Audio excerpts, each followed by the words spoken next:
usikitupe chooni. Okay.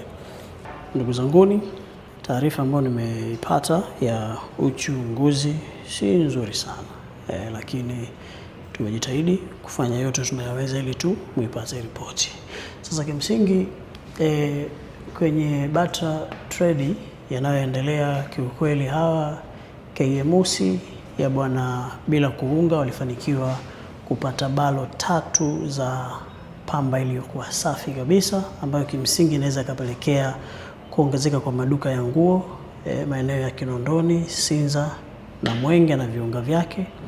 Lakini pia Trakodi walifanikiwa kupewa viroba 2 walipoenda kule Manungu. Kwa hiyo ongezeko la chai jijini Dar es Salaam linaweza likawa kubwa zaidi. Lakini pia Waisa City wenyewe walifanikiwa kupewa tani 1 ya korosho kutoka kule Mtwara.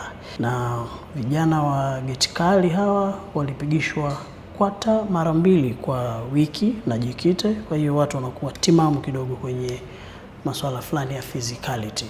Lakini ripoti za kafu, kuna watu ambao walikotoka wamepanda boti, wameenda kufundishwa kucheza amapiano zenji. Na pia kuna ripoti tulipata kwamba kuna mtoto ambaye amenyimwa tamu tamu. Aliponyimwa tamu tamu na baba yake, alisikika ule mtoto akisema why daddy. Na hilo wakati linatokea bwana shemeji Kiazi pia alikuwepo wakati mtoto anasema why daddy baada ya kunyimwa tamu yake. Lakini ripota wetu tunajaribu kumfuatilia, tuulize kwa nini hana visa ya taarifa ya Algeria na Mali. Twende tukamsikilize.